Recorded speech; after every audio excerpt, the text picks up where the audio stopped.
Okay, so in the last class, I defined the soft SVM algorithm. We saw that even if we have a data set that is not linearly separable, we still have a convex optimization algorithm that will at least help us design a linear classifier. And this basically reduces to hard SVM when the data set is actually linearly separable. And we analyzed the KKT conditions and saw that there were two kinds of support vectors. So the vector A in the linear classifier that defines the hyperplane or the slope of the hyperplane is essentially a linear combination of some of the data points. And which data points? These are support vectors. And they can either be points that lie on the marginal hyperplane, or they could be outliers, the ones which are between the marginal hyperplane and the other side of what is being classified. And then we took a detour into looking at some optimization algorithms, in particular gradient descent. So gradient descent is a very useful iterative algorithm that allows you to minimize a convex function. And in the last class, we at least defined some basic concepts that are required to analyze a gradient descent. And then saw that even if the function is not differentiable, you could in principle replace the gradient with a subgradient. So irrespective of whether the convex function is differentiable or not, there is always a simple iterative algorithm that hopefully will let you converge to the global minimum of the convex function. Right? So the gradient descent algorithm is essentially the following. You take an initial point x0, and for let's say t time steps, you keep doing the following. So x at the current time instant, it is the point xt is equal to xt minus 1 minus some constant term, which we call either the learning rate or the step size, times the gradient at the previous point, xt minus 1. Right? And the output of the algorithm is going to be the average of all of the xt's. Right? That's the variant of gradient descent that we will be looking at for now. Right?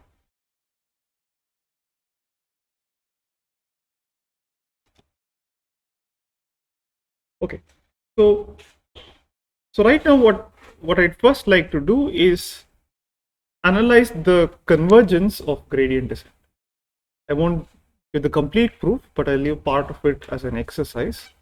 But essentially the idea is the following. So what we want to do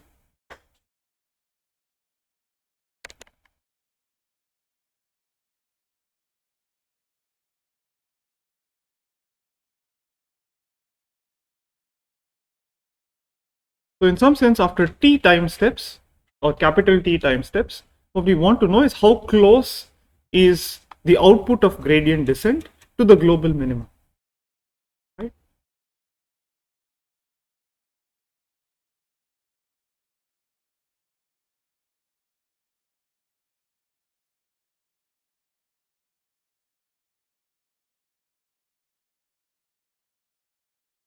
How close is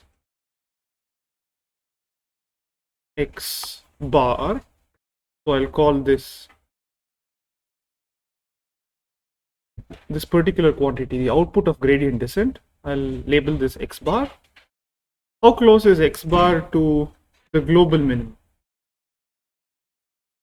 which I'll call x star, and this is argmin overall x f of x.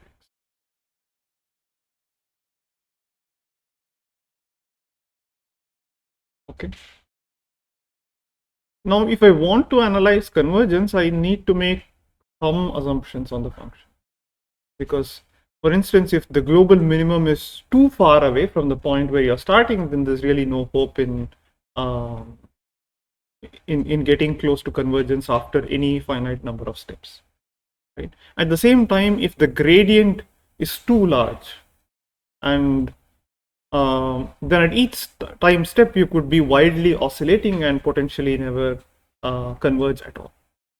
So we'll make some assumptions.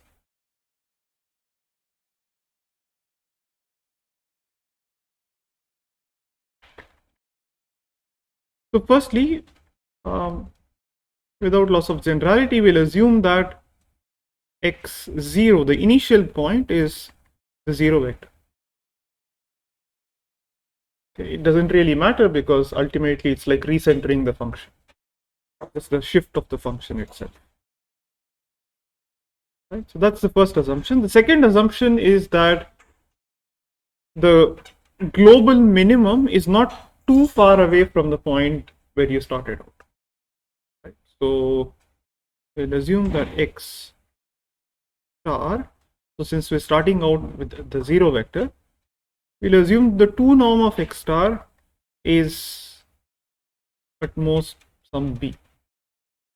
It can be anywhere within this ball of radius b, but the distance between the global minimum and the initial point is at most b. And the third assumption we'll make is that the gradient of f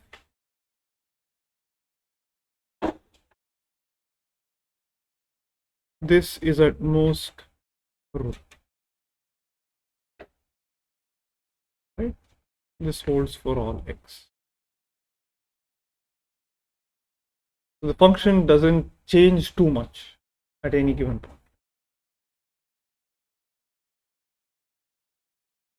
What I'm trying to do is analyze the rate of convergence. But right now I'm just setting up the assumptions in order to be able to analyze them. So ultimately, how far you are to, or how close the final output is to the global minimum, this will depend on b and rho. Has to. Right. So let's see, what is the quantity that we're interested in analyzing? It's really f of x bar minus f of x star. So this is the true minimum, and this is the output of gradient descent after t steps. What is a trivial lower bound on this quantity? 0, right? Because after all, f of x star is the actual minimum of f. So at any other point x, it can only be greater than or equal to f of x star. This is greater than or equal to 0. Let me expand f of x bar. This is just f of 1 by t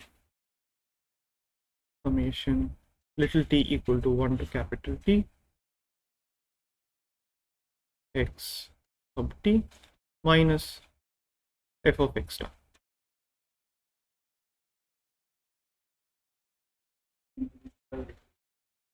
F of x, I mean xt is exactly as defined in the STD algorithm, right? This is the iteration that we're using.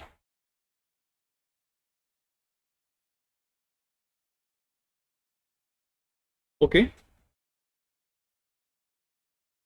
I'm now going to make use of an inequality we've seen in the convex optimization course, and also a homework problem, right? Which is Jensen's inequality.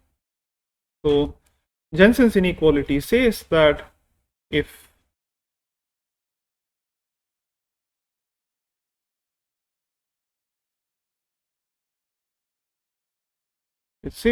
f is convex,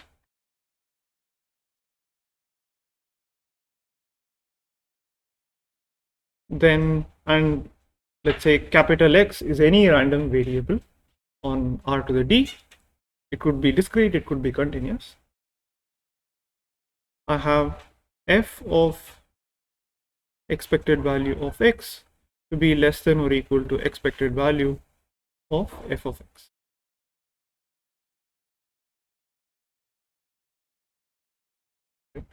In fact, if you take, let's say, x to be a random variable that can take only one of two values, right? Either x1 or x2. What does this reduce to?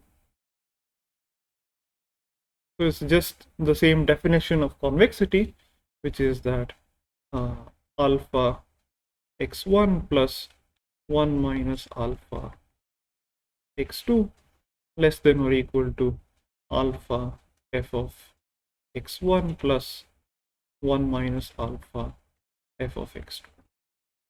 Because expectation of x is just a convex combination of different xi's, and this is simply a convex combination of the f of xi.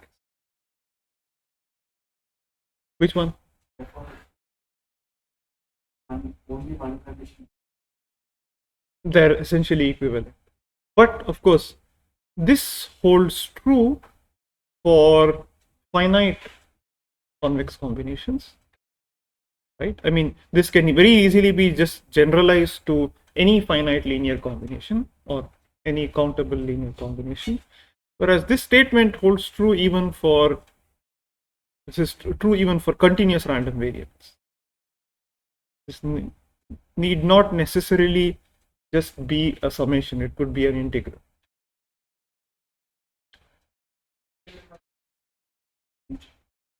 Independent of the distribution on x.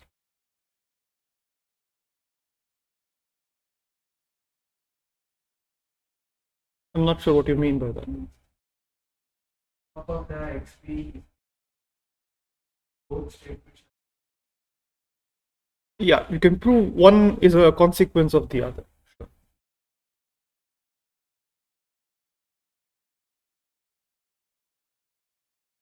Okay, so now if I use Jensen's inequality on this, what do I get? This is less than or equal to 1 over t f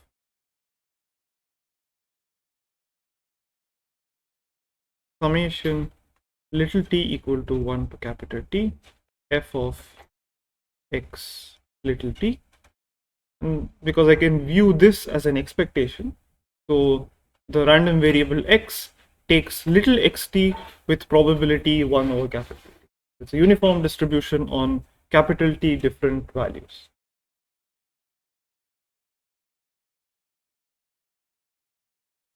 F of x star, this is just 1 over t summation t equal to 1 to capital T f of xt minus f of x star.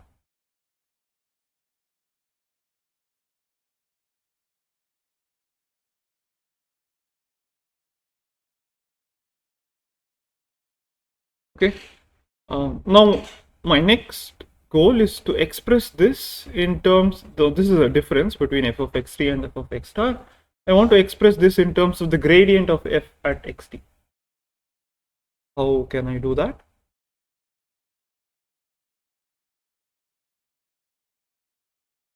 Yep, so if f is a convex function, then what can I say? Okay, f of xt minus f of x star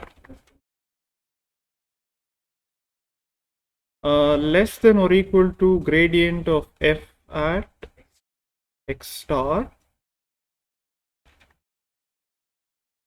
times xt minus x star.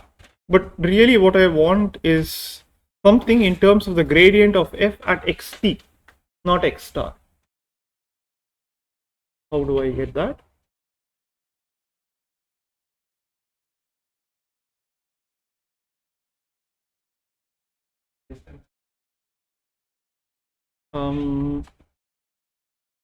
Less than or equal to, so sorry, so firstly this is greater than or equal to,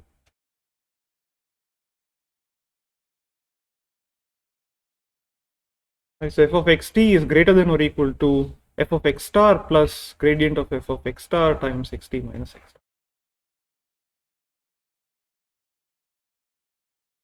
So what can I do in order to just get everything in terms of gradient?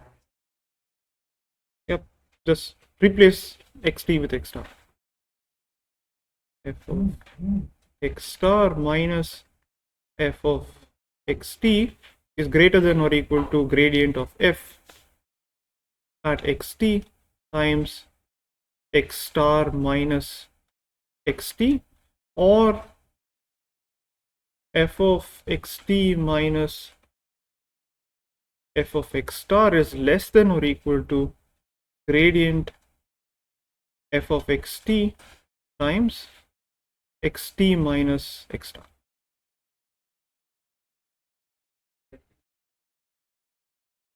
That's what we're using gradient descent. So the assumption is that the gradient exists at all points. If not, you just replace the gradient with the subgradient, right? So again, this particular statement holds true even if I use the subgradient instead of the gradient. So this statement is true, and even here what I would want is that the subgradient, the 2 norm of every subgradient, is upper bounded by some quantity rho.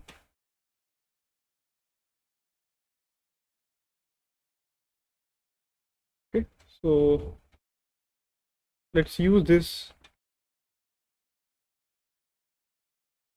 in equation 1. I have f of xt minus f of x star, sorry, f of x bar minus f of x star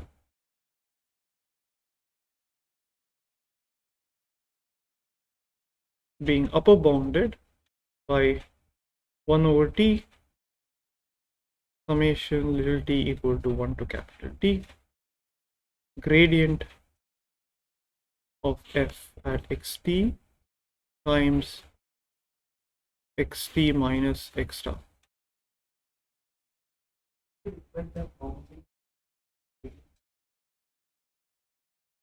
Well, if there's no bound on the gradient, then potentially at every step you could go too far away, right? There's no control on how far you will be at the next step compared to the current step.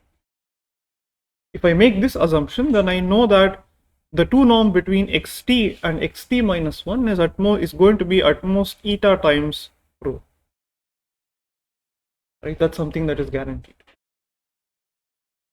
If not, then you can't say, right?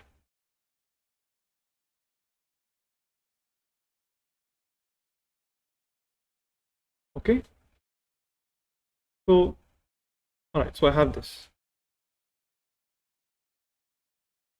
The next step, which is again another homework exercise, is the following.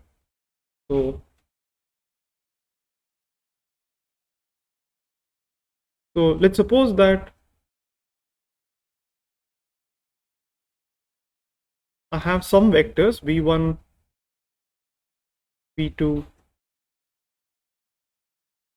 up to vt. These vectors could be arbitrary, and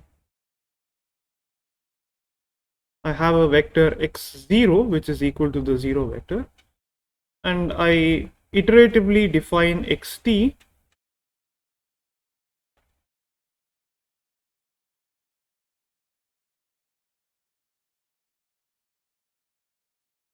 to be equal to xt minus 1 minus eta pt. Okay, which is really what is happening in the gradient descent, where vt is equal to the gradient of f at xt minus 1. Right. So if this is the case, then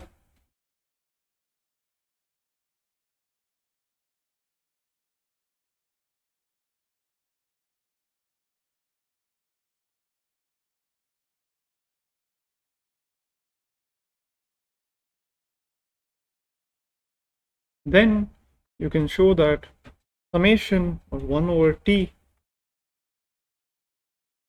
summation little t equal to 1 to capital T of Vt transpose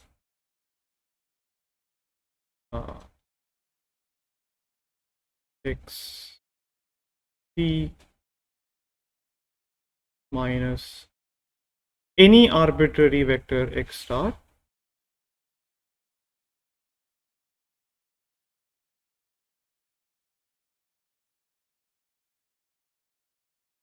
this can be upper bounded by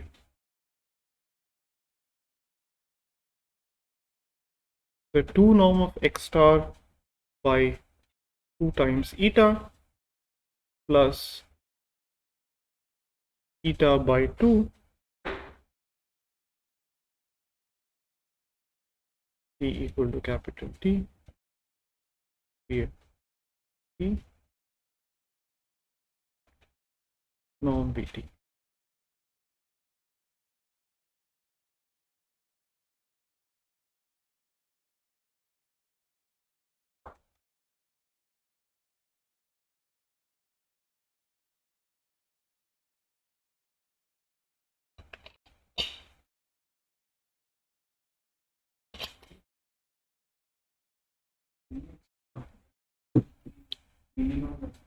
There's no, I mean, in this definition, there's no function, nothing. X star is an arbitrary vector. Right? There need not be any relation between Vt and the xt's. There need not be any relation between x star and the xt's. These could be arbitrary. I mean, effectively, it's just sort of simple manipulation.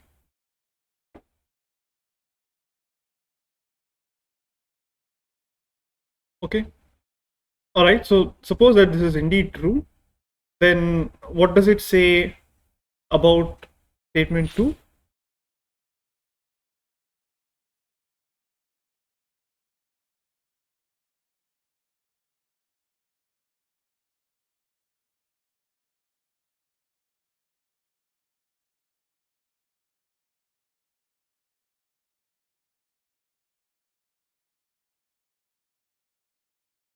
X star, this is at most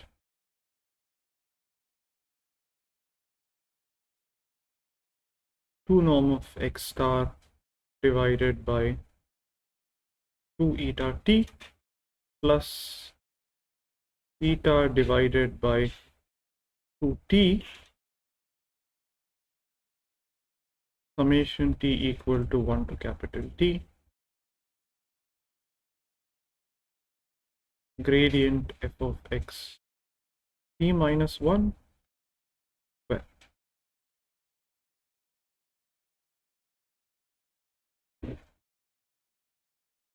Right? But we've also made some assumptions on the 2 norm of x star and the 2 norm of the gradients. This is just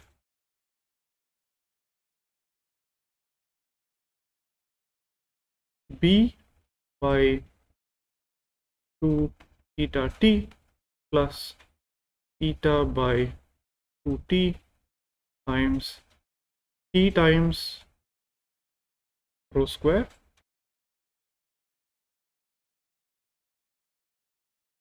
right. The 2t and t gets cancelled, so this is just b by 2 eta t plus eta by 2 times rho square.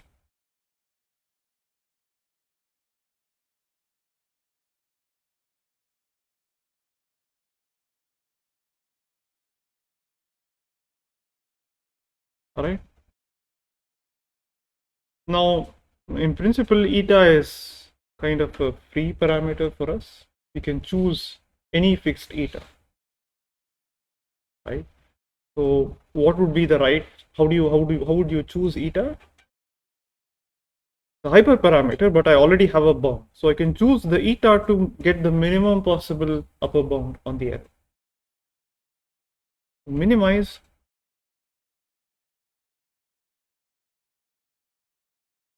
this with respect to eta, right? Again, I'll leave this as an exercise. You'll get eta to be equal to square root of, b square divided by rho square t.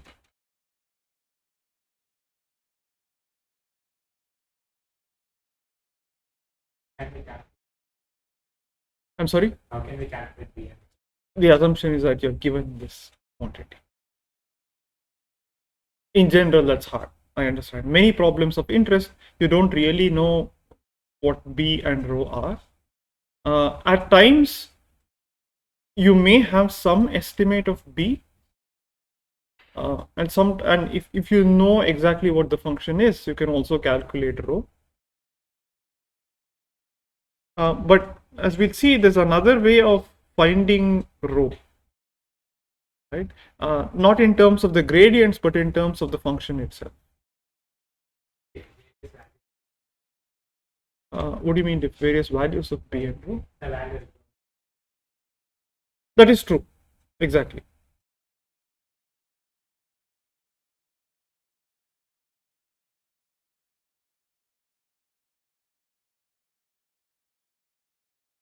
I'm sorry? It's B square, I think. Yeah, it's B square.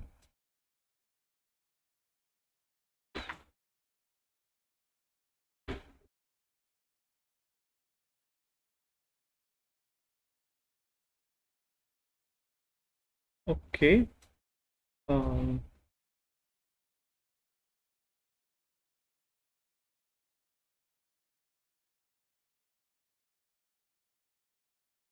yeah. How is it related to Newton-Raphson method?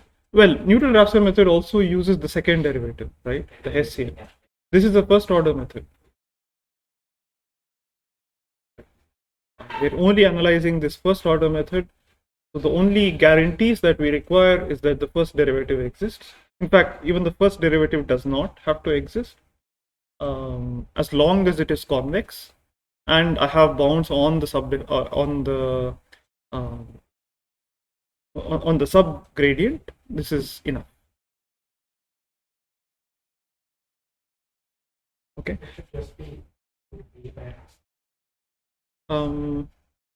I am not so sure whether it should be B square or B. Just check.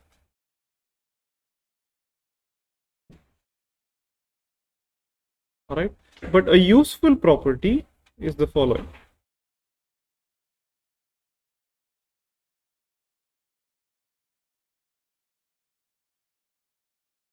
So a function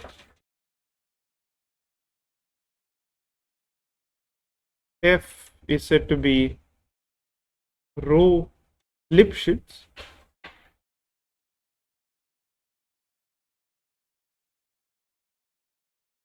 if f of x1 minus f of x2 is at most rho times norm of x1 minus x2 for all x1, x2.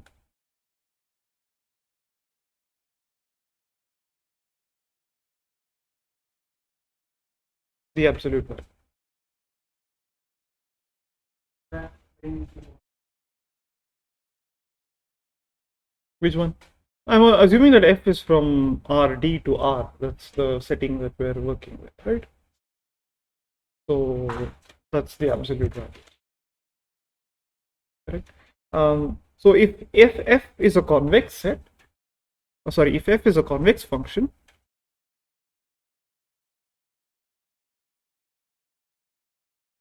then one can show that f is rho Lipschitz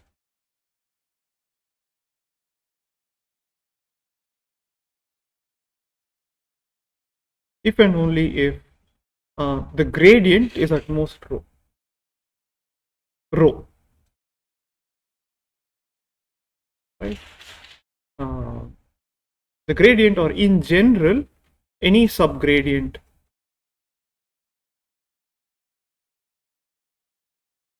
v of x is at most rho for all v of x. Let me put it this way.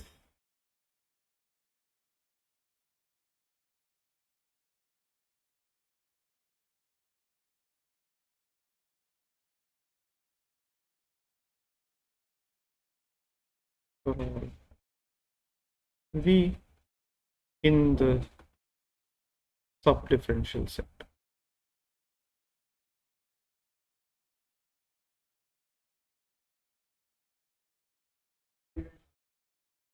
Subgradient always exists, right?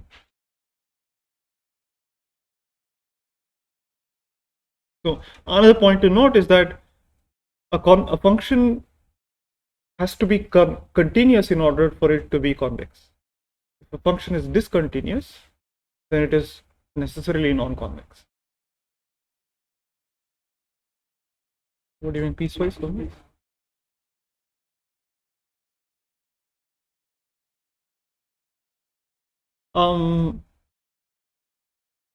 Again, I'm not sure. We're assuming that the function is convex over the entire domain, right? So over its domain, f has to be continuous. Whether it's differentiable or not, that's a different story. We don't need differentiability in principle, because you can always, at least in the results that we've shown so far, everything you can effectively just replace the gradient with the subgradient and everything goes through.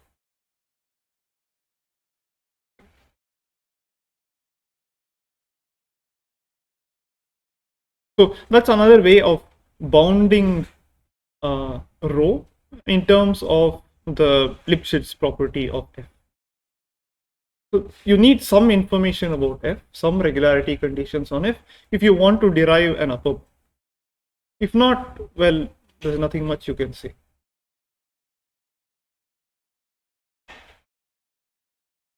I mean, in any case, this statement is always true.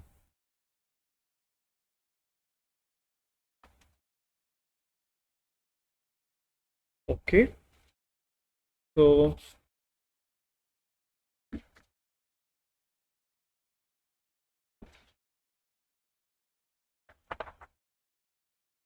right. So if you wanted to implement gradient descent for empirical risk minimization, or even question, the argument, yes. What do you mean x star doesn't exist? You mean to say it's minus infinity or plus infinity? We're assuming that an x star exists. That's why I have this assumption, right? My assumption is that the 2 norm of x star is less than or equal to b, which means that an x star exists.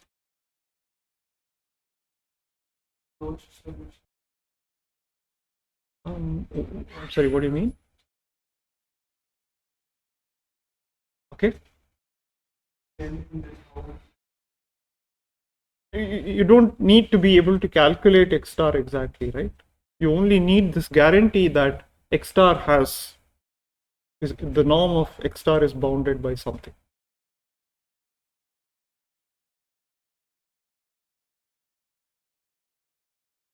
You could, in principle, right?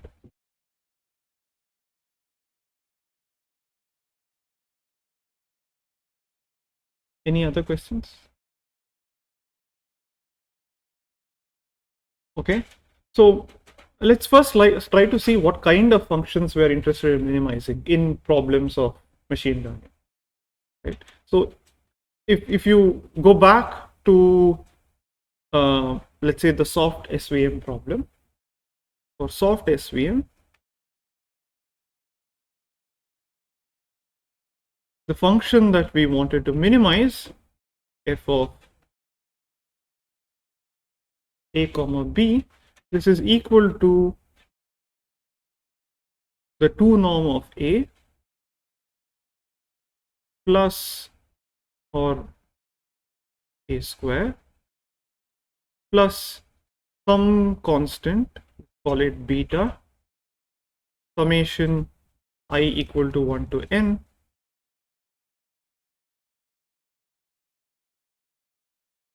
one over n, okay,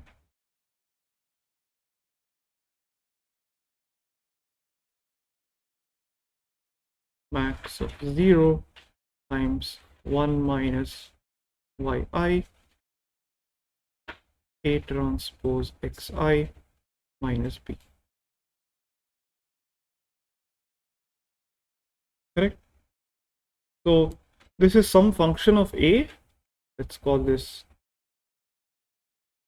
g of a plus summation I equal to 1 to n, or 1 over n summation I equal to 1 to n, call this gi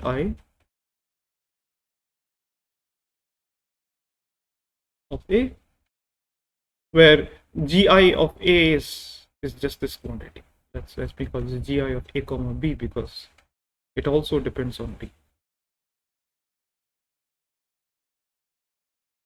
right? And I could very well just write this as just by taking g of a also into the summation. This is in general in the form 1 over n summation I equal to 1 to n fi of a comma b. Okay, and this, it's a different function for every I because the data point is different, correct? And in each case, each of the fi's is a convex function, right? So if I wanted to find the gradient, or in general a subgradient, this would be equal to f of ab is equal to 1 over n times the sum of all of the subgradients.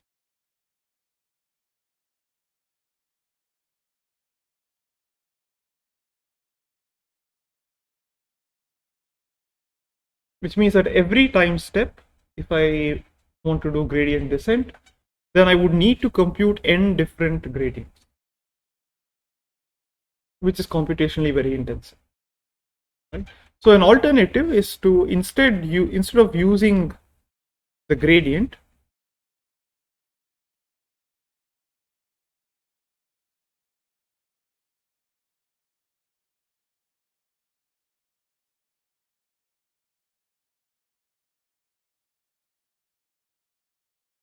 AB, use what is called a stochastic gradient,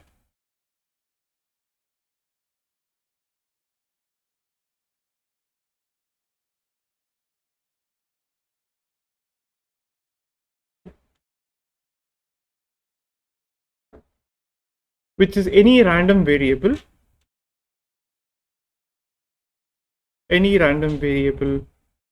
v, such that the expected value of v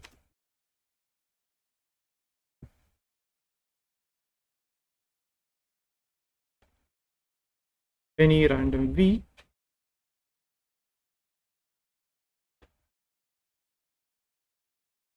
such that the expected value of v is equal to the gradient of f at a comma b. And what's an easy way of choosing a stochastic gradient? Sample, I mean, this is a sample mean. So how would you randomly select a v given this?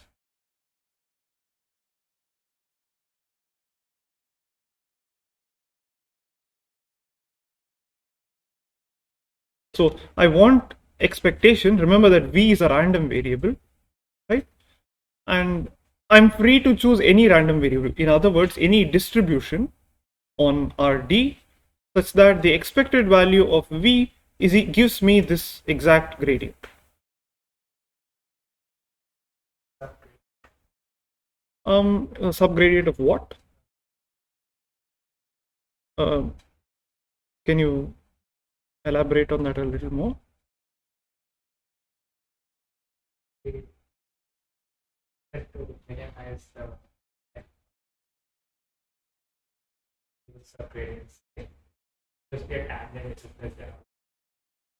No, that's okay. I mean, let's say that this is the rule. Okay, this is the definition of a stochastic gradient. Assuming that this is what a stochastic gradient is, I mean, there are different ways of choosing a random v such that the expected value of v is equal to this particular quantity. right? Can you give me one choice of random V algorithmically? Correct. So I can uniformly at random choose one particular I between 1 and n and output the gradient of fi of a comma b. So instead of computing n gradients at every time step, I'm just randomly outputting one gradient. Correct. So example.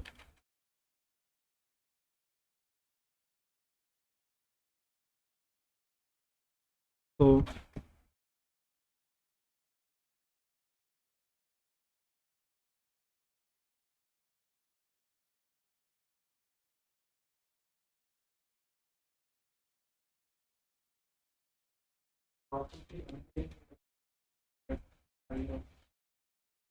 correct. Just 1 second. I up to n and output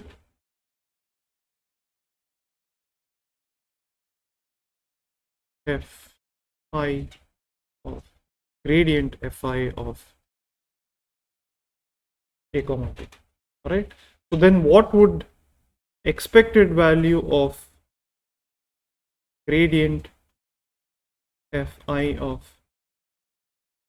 a b be equal to?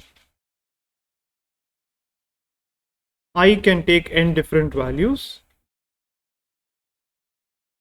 right? And each I is chosen with equal probability, which is 1 by n.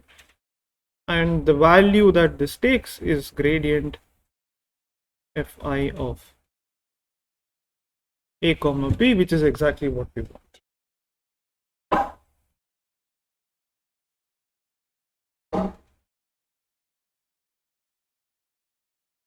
But is this the only way? We can choose any distribution we want. What I could also do is, suppose instead of selecting one particular I could choose, let's say, little b different values of I, or a subset of, so randomly choose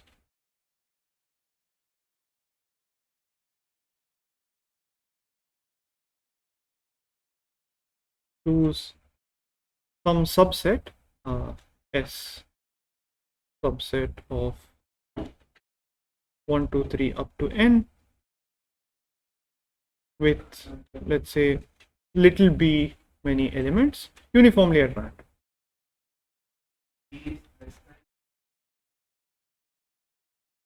Sure.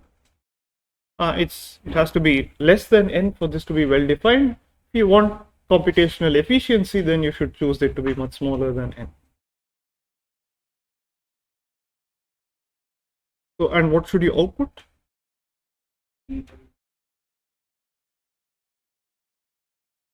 Yeah, should be 1 over little b summation I in S. So you just evaluate the gradients for each of those fi's in the subset you have chosen.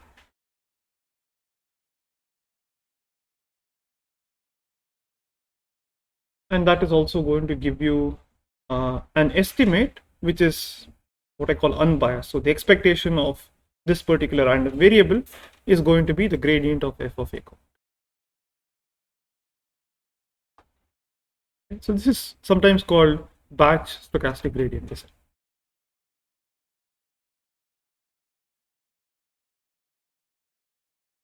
And interestingly, a very similar analysis compared to what we did earlier for gradient descent also holds for stochastic gradient descent, except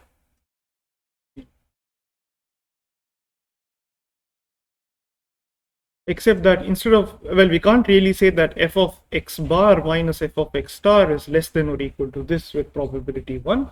What we can say is that the expected value of f of x bar minus f of x star can be upper bounded by the same quantity, right? But now you need, again, the gradients are not deterministic, they're stochastic. So you need some kind of guarantees. So one way of guaranteeing that is to say that the gradient, the stochastic gradient, is upper bounded by rho with probability 1. I'm sorry. The expectation of the norm of the norm of the stochastic gradient is upper bounded by rho with probability 1. There are other kinds of bounds that you can derive that depend only on the variance of this stochastic gradient. And you can derive similar bounds. So again, there are a number of such bounds depending on what kind of assumptions you make about the function and about the stochastic gradient itself. And each of those gives you one kind of bound.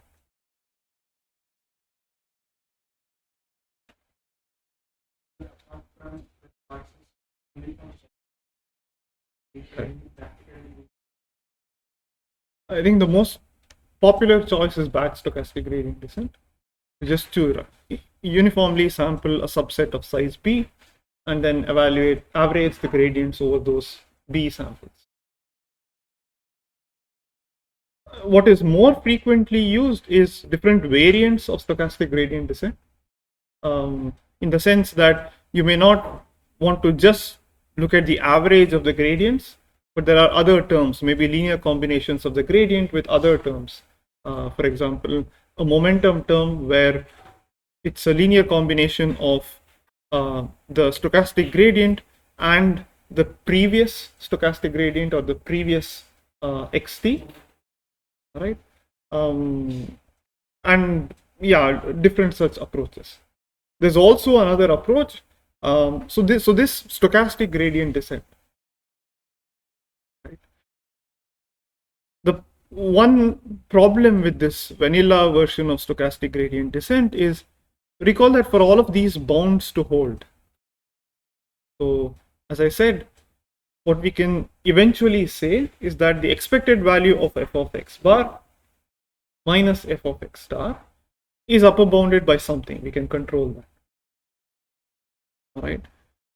But then the stochastic gradient in itself, that may not lie between like it may not have it need not have finite norm, right? Even though expectation of f of x star is reasonably close to f of x star, sorry, expectation of f of x bar is close to f of x star, it doesn't mean that f of x bar should be anywhere close to f of x star. It could be like really, really far away. For instance, it could be that f of x star, f of x bar happens to be x star plus a really large vector with probability half, or x star minus that really large vector with probability half. In expectation, it's equal to x star, but it's not really anything useful, right? It could have a very high variance, exactly. So one way of algorithmic way of controlling this variance is to introduce another step into the stochastic gradient descent called a projection step.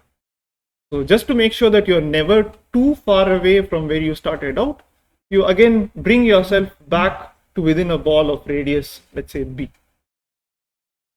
right?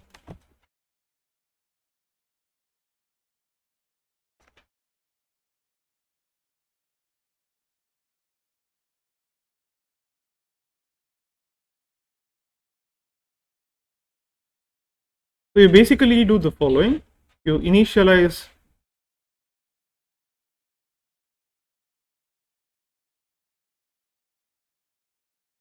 some x0. Let's assume that this is the 0 vector.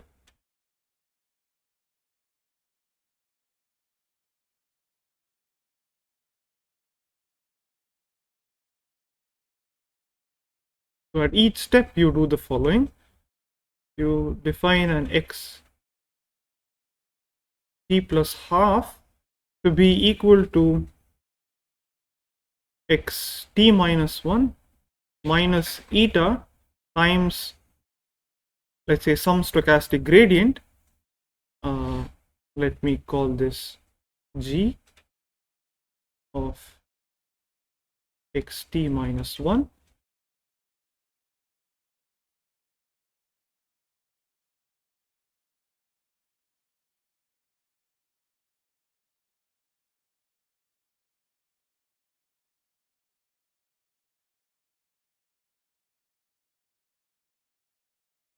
where g is a stochastic gradient, and then you project yourself back to the ball of radius r or b. Maybe xt is equal to, call this xt minus half,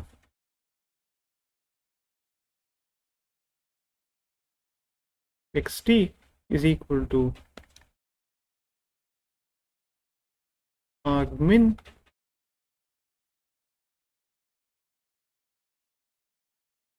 xt minus half from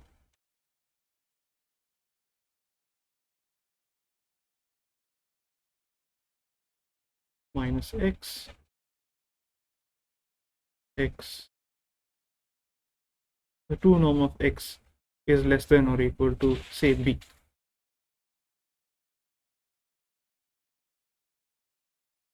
Right? So you find the closest point within the ball of radius b to xt minus half. So this is my xt minus half. Because it's sort of an intermediate step between xt minus 1 and xt.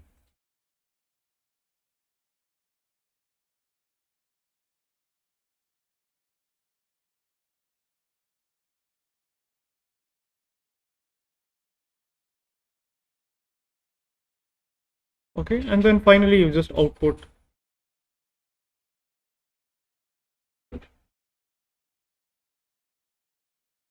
one by t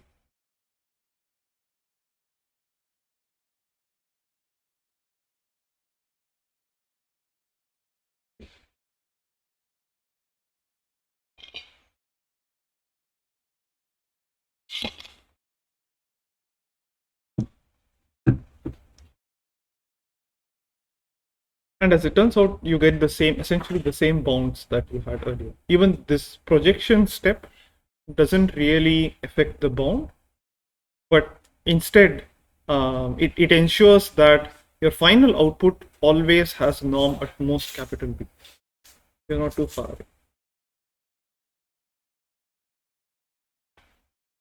Right? Any questions? Yeah.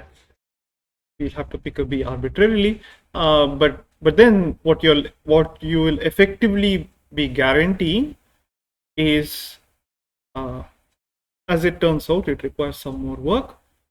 If you run this particular algorithm, this projected gradient descent, stochastic gradient descent algorithm, then you won't be minimizing f of x, globally minimizing f of x, but rather minimizing f of x within the ball of radius b.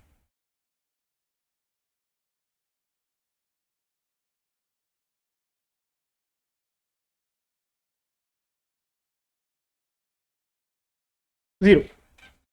I mean, yeah, it depends. You can always change that by shifting yourself, right? So because we started out with the ball of we started out with an x0 which was equal to the 0 vector. We're assuming that that is the center at all points. This computing this argmin can also be done efficiently because, okay, I could effectively just square both of these and you immediately see that this is a convex optimization problem. So it's a quadratic optimization problem with a quadratic constraint. I can implement this efficiently. Right? In fact, it's a smooth convex optimization problem. Nicer. Right? Any questions? Okay. So now let's go back to our original discussion, which was binary classification. Right? So now these are algorithms. You can use these algorithms to solve the soft SVM problem quite efficiently.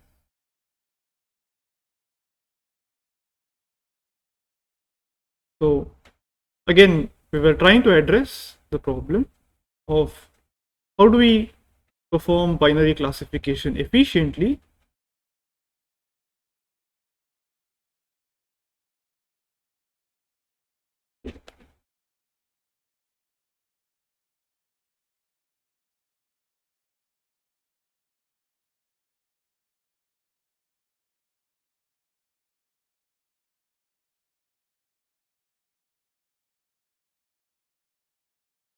particularly when the data is not linearly separable.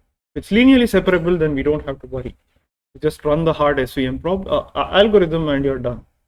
But more often than not, you don't have a nice problem where everything is linearly separable, right? And you could run into other problems wherein the data itself is not in RD, right? Suppose you wanted to classify text. You don't have, so text is just, you just have a sequence of characters, right? Just string, and there's no real vector space structure to strings. You will have to define a vector space structure if you want to. So that brings us to this general framework called kernel methods. So instead of designing a binary classifier over the space where the data resides in, the space where the data resides in could either be Euclidean or non-Euclidean, could be any arbitrary set. And the main idea behind kernel methods is you try to embed all of these, or your data points, in a space, in a vector space of maybe higher dimension, such that it achieves two sort of features. One is that as much as possible, you want it to be linearly separable, or the data looks nicer in some sense in this dimension, in this vector space, so that you can then design a linear classifier. And at the same time, you want some structure of the original problem to still be carried forward to the new space over which the data is embedded into.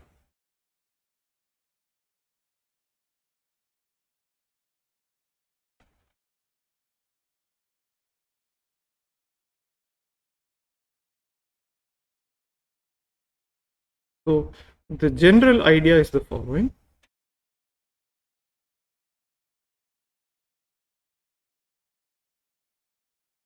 So, all right, so you're given a problem where x is arbitrary.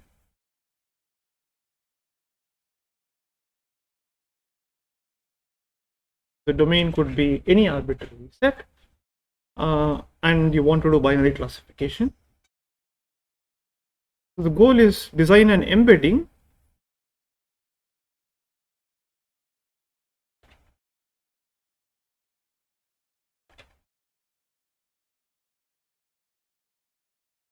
sometimes called a feature map,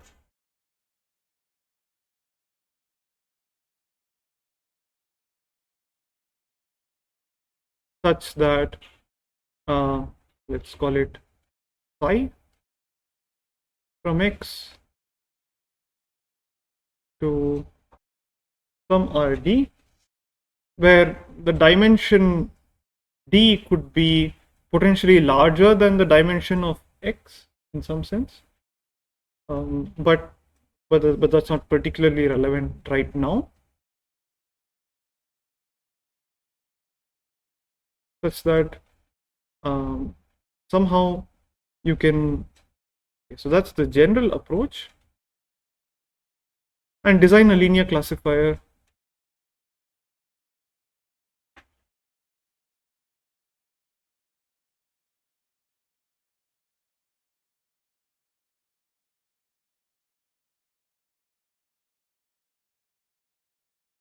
for your new data set, which is phi of x1 to phi of x n.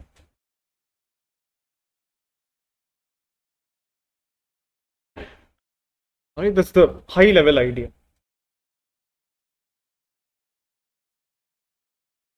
And this could potentially be helpful. So let's see a toy example where data that is initially not linearly separable could be made linearly separable by embedding it in a vector space of a higher dimension.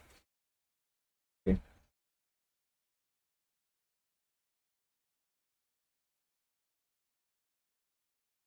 So suppose we have a concept class of the following form: h of x is indicator, so it will work with just r,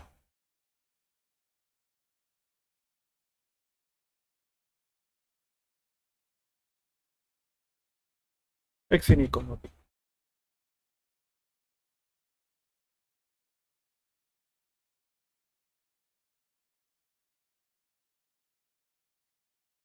Okay, so this is basically the problem of learning intervals. Now I could just take the data, run ERM, and get a classifier. Okay. But let's say that I want to do this using linear classification, because I already have a tool which is SVM, and I want to use an SVM to solve this problem as well. Right? Would an SVM on R work well?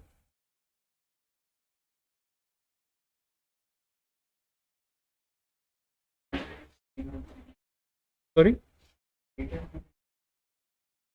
The data is non-linear, right? So what does it look like? So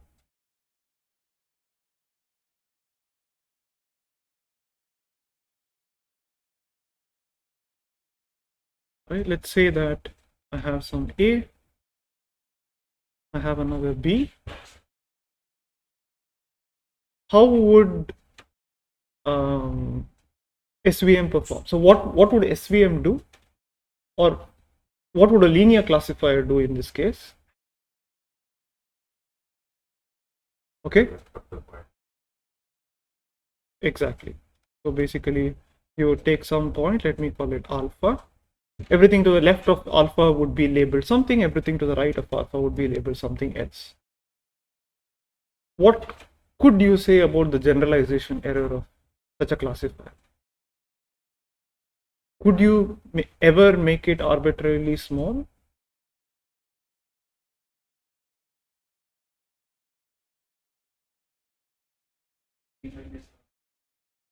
Yeah, so let's suppose that the data is in fact almost uniformly distributed. Uniformly distributed in some, let's say, bigger interval, including A and B. All right. I'm sorry.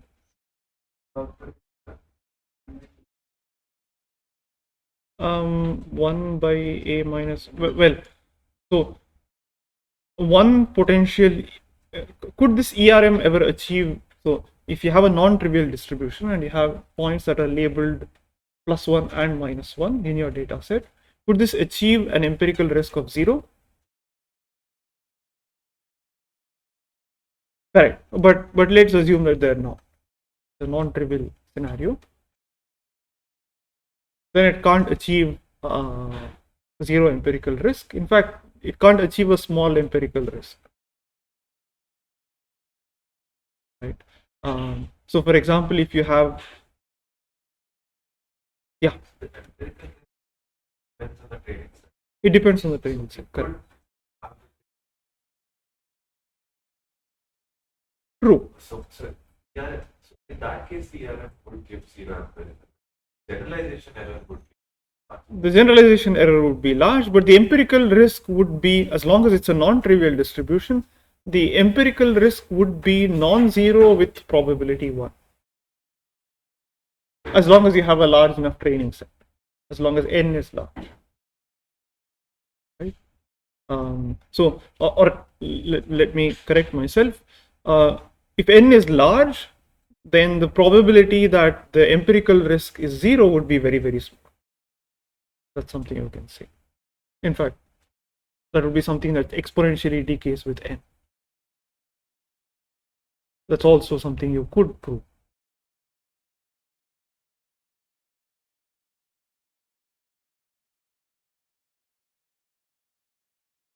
I'm sorry, can you repeat?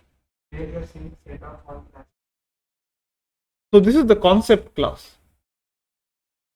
All right. So this is what this defines the ground truth. All right. I mean, it's again a toy example. I just want to work with R, but I don't know how to implement ERM efficiently, right, for an arbitrary concept class. But I know that if I can implement SVM computationally efficiently, so I want to design linear classifiers. Correct. Correct. A hypothesis set is different from this concept class, right? So my H is H of X indicator, say X greater than or equal to A, or H of X is indicator X less than or equal to A.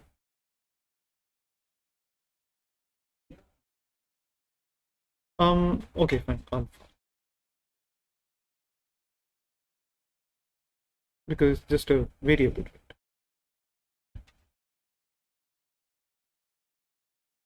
So it labels everything to the left as 1, or it labels everything to the left of alpha to be 0. All right, that would be a linear classifier in one dimension, or vice versa, doesn't matter. Both of them are linear classifiers. All right, but then a very simple transformation of this can give me can make sure that this becomes linearly separable. So let me instead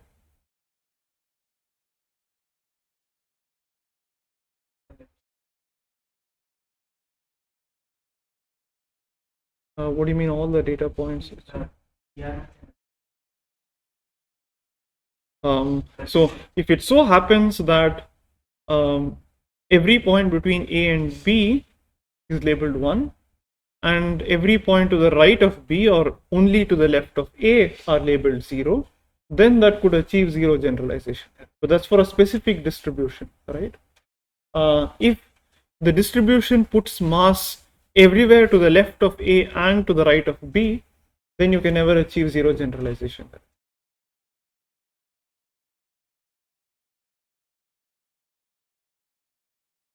Okay. So, question? Okay. So a very simple transformation of this can actually make sure that the data is that this concept class can be learned. And that is, you just look at the following feature map, phi of x to be equal to, I mean, there are a number of ways of doing this, but one simple way is to just look at the following embedding, x comma x square, right? So let's suppose that my data points were these.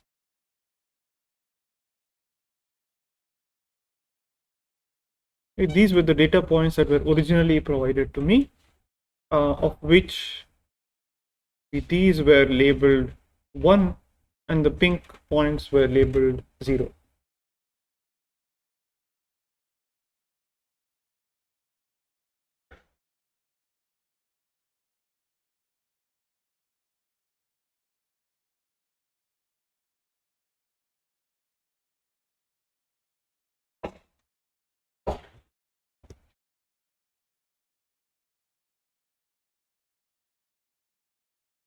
So now if I plot y equal to x square, maybe it would look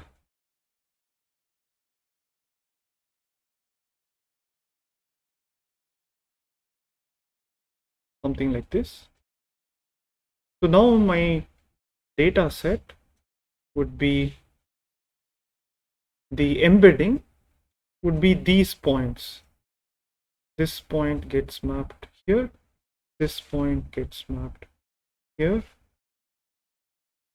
These red points get mapped to these points, and these pink points get mapped to here and here.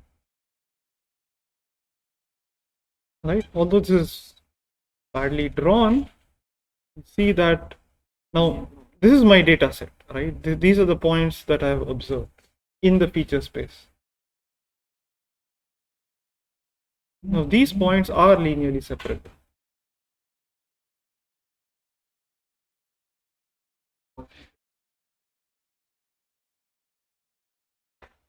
The SVM will achieve zero empirical risk because it's linearly separable.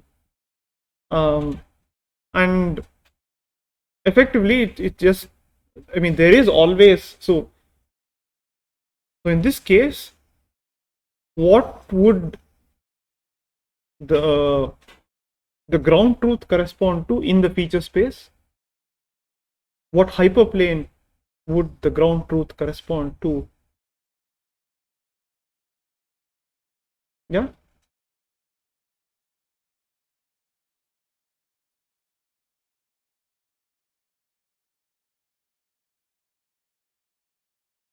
So in this case, what would be the optimal linear classifier that achieves zero generalization error?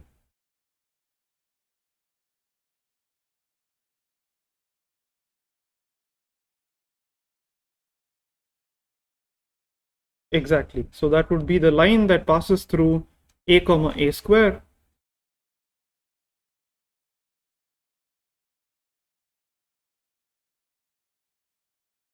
The concept in the feature space is the line that the straight line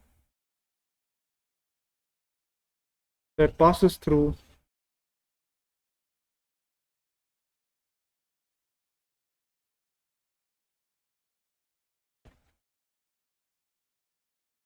a comma a square and b comma b square. Right? This would achieve zero generalization error. Now this is a specific example. Right? This was a nice toy example where I could say that yes, I can convert a concept class which is not linearly separable into another concept class that is linearly separable just by a transformation. Right? So sometimes you have such insights, but most of the time you don't. So that's one case. The second case is where, let's say you want to do classification over strings, maybe English text.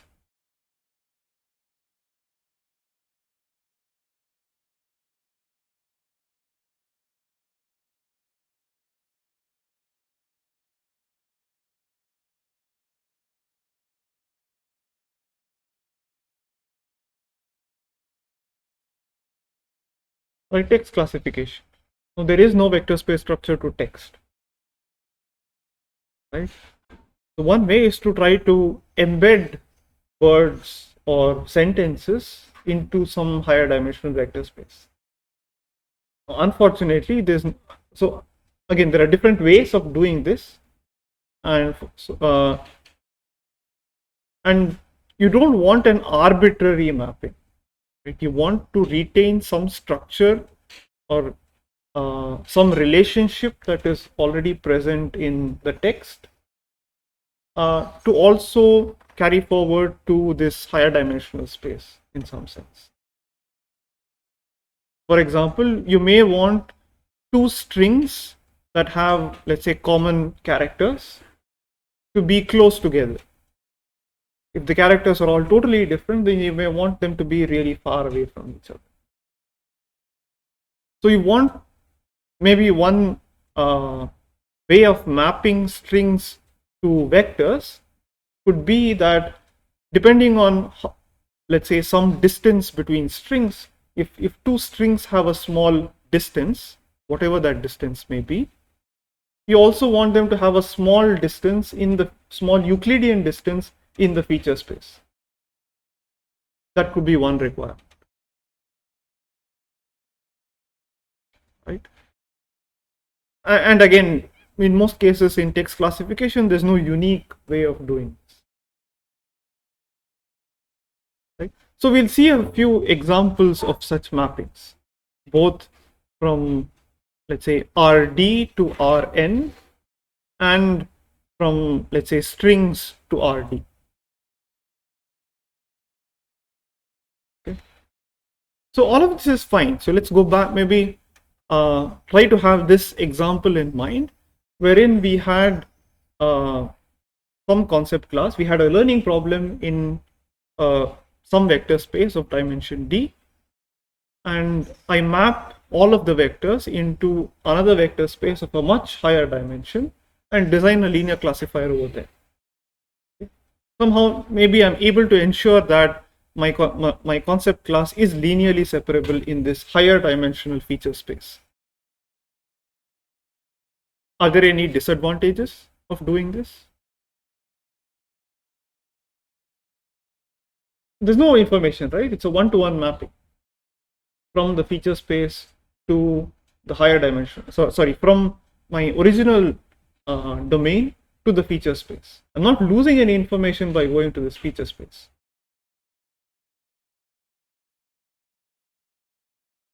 Yeah? Overfitting. Why overfitting? Or explain everything. So it's like yeah, taking a complex example. Let's take this very example that we have over here. Okay. I have this concept class that I want to learn, and I use this particular embedding x comma x square. Would it overfit? Again, it's a linear classifier, right? So it has very few parameters to begin with. Okay. So I've given you one approach of for designing binary classifiers, okay, wherein you have, let's say, some concept class or some learning problem in a small dimensional space.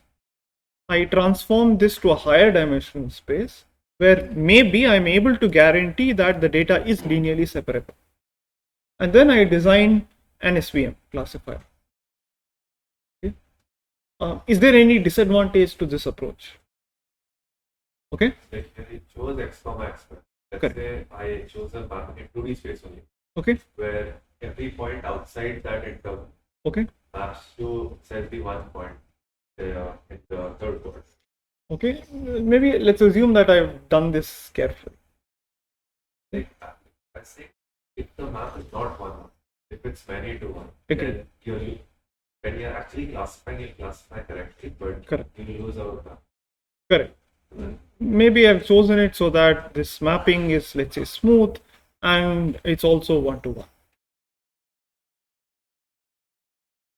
No, let's say I'm able to guarantee that it is in fact linearly separable.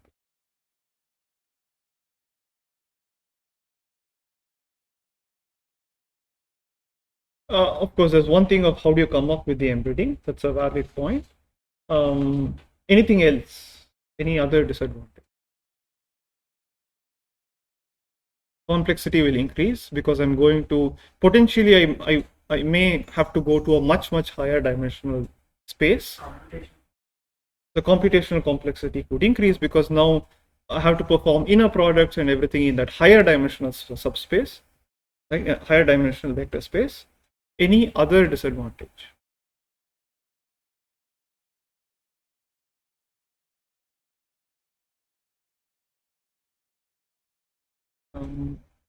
Okay, close, but okay. Yes.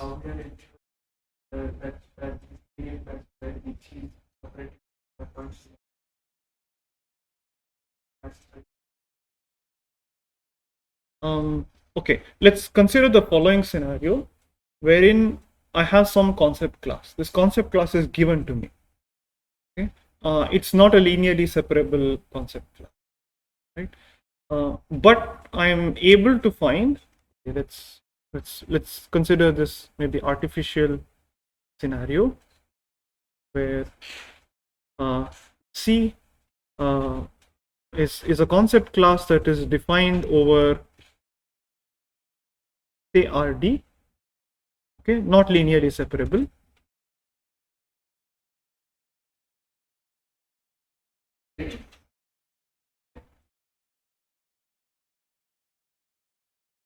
But I am able to find an embedding from RD to, say, R capital D, where D is maybe something much larger than little d.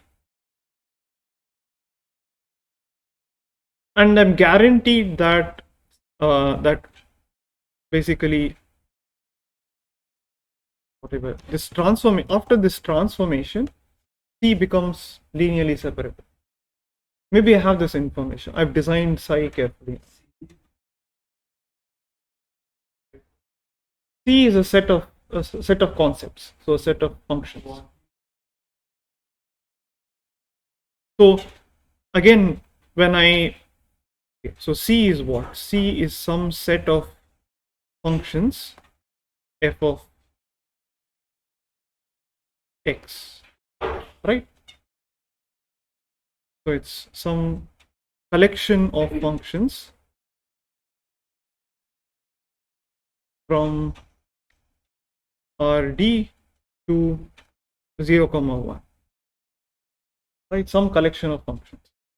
When I say that it is linearly separable over psi, suppose that I look at this, we call it C prime, which is that instead of looking at f, right, there is some f prime from R capital D to 0, 1, which are all linear. All right. So think of the following examples. Think of this particular example over here, right? So in this particular example, effectively everything was defined using sets, right? If x lies in this particular set, then it's labeled 0. If x lies outside the set, then it's labeled 1. Suppose that's my concept class, but the sets could be very, very complicated. All right. Now I've designed an embedding. So I said when I map to a higher dimensional space, the sets are all linearly separable. Okay, maybe I'm able to do that. I'm able to guarantee this. Now, of course, there's the difficulty of designing such an embedding, number one. And as it was rightly pointed out, the computational complexity now increases because all my operations have to be done in this space, not this space. So I'm increasing the computational complexity. What else? I'm sorry? If the higher dimension correct is a constant factor. Okay, maybe I'm just interested in packed learning. C is packed learnable, or it is packed learnable, right? Because I'm saying that it is linearly separable.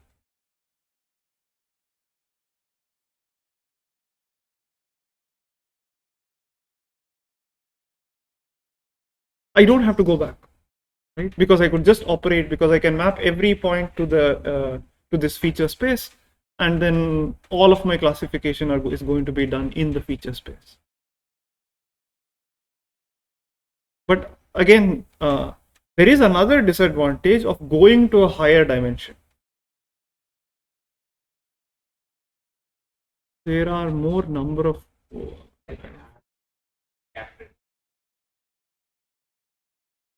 What do you mean more number of points?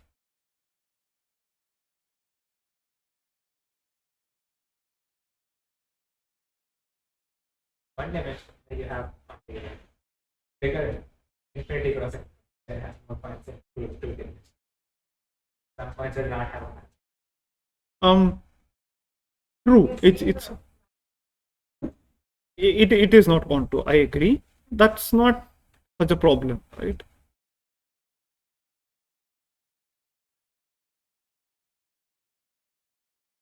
I could achieve a low generalization error, but what do I need to achieve low generalization?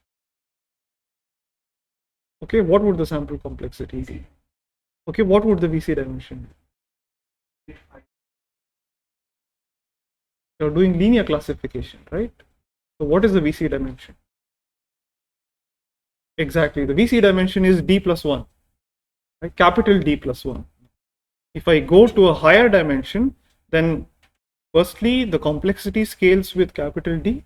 Secondly, the VC dimension also scales with capital D. So if I go to too high a dimension, then I will need more samples in order to achieve a low generalization, right? So if D is large, the computational complexity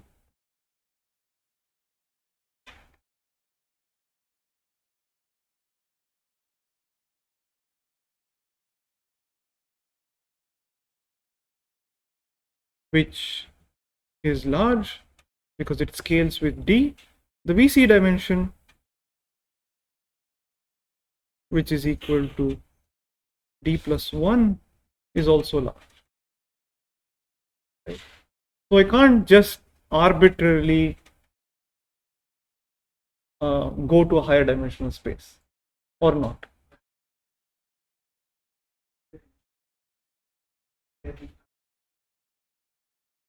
VC dimension of C is fine, sure, of course. That is not the case. Then I can't really ensure that it is linearly separable. It will be the necessary condition to make the linear separable. Yeah, it's not linearly separable anyway. But then, I mean, so for example, even in this case, right, I map this from a one-dimensional space to a two-dimensional space. I could potentially also map it to a three-dimensional space because I could say it's x square, x cube, or a four-dimensional space where it is x square, x cube, x to the 4. So then when we say dimension, we have the VC dimension. No, I'm talking about the vector space, the dimension of the vector space where psi resides in.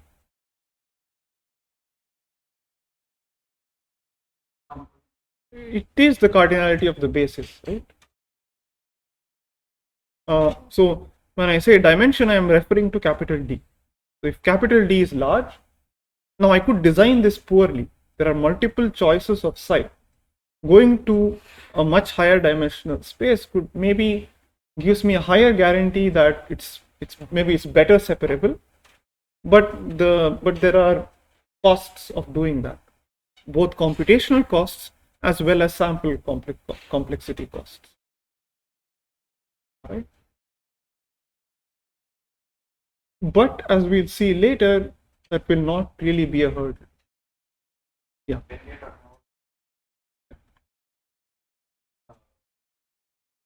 That's all the possible are because it's not an on-to-one. We're designing linear classifiers, right?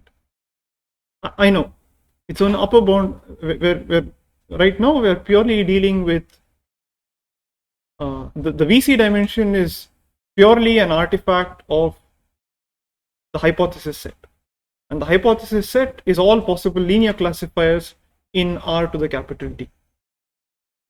Right? Now, the generalization error that you can achieve is not exactly the same bound in terms of VC dimension that we had derived earlier. In fact, that is still a valid upper bound, but potentially a generalization error could be much smaller. That is true.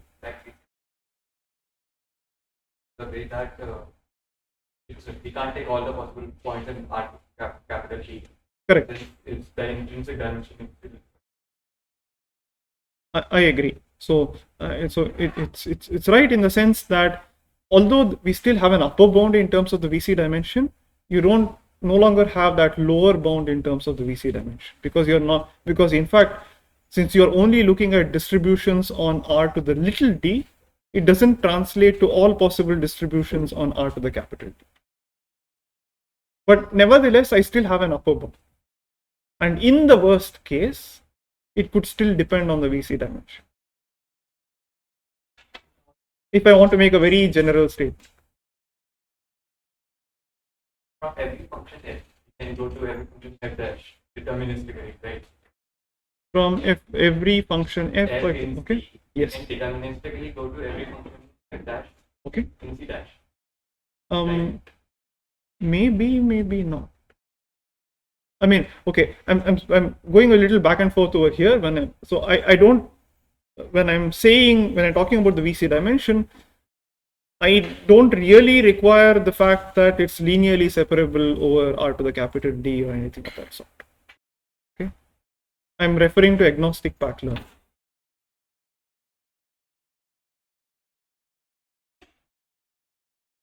All right, suppose I wanted to do agnostic path learning in R to the little d. Okay, if I have some classifier, an arbitrary binary classifier, then I have a generalization error bound in terms of the VC dimension of this classifier. Okay, but now I'm mapping everything to R to the capital D. So now the generalization error or the VC dimension of linear classifiers in R to the capital D is D plus 1. That is fixed. Okay. The only problem is that now if I use a generalization error bound in terms of the VC dimension, it is upper bounded by that function of D plus 1. But it may not be tight. It could potentially be very loose. The generalization error could in fact be much smaller than that function predicted by the VC dimension. But, when you're defining C. Are we deriving it from C? Or we are independently saying that it's so potentially you could just have this. So this C dash is all possible linear classifiers over R to the capital T. If we were deriving it from C, then it doesn't make Correct. any difference, right? Then it doesn't make any difference. Correct. Then both of them would have the same VC dimension. I agree. Right. The main point is that C dash could be much larger. Okay, so let's stop here. Any questions?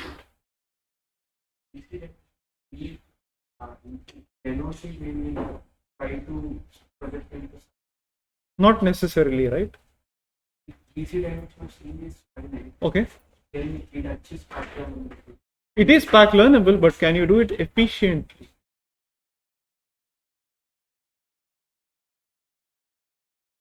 Not necessarily, right? What we want to do is we want to efficiently design a binary classifier. And at the moment, the only way we know how to do it is by designing a linear classifier.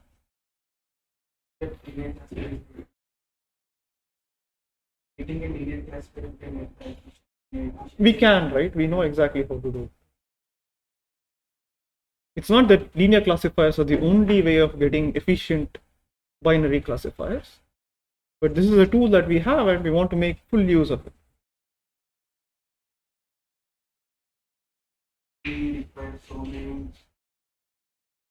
Potentially, yes. And potentially you have to incur much higher computational complexity, but then we'll see how that computational complexity, we can go about it without increasing the computational complexity. We'll see that much later. Okay. The sample complexity will increase in some sense because you're going to higher dimension. The VC dimension is still capital D plus 1. There's nothing we can do about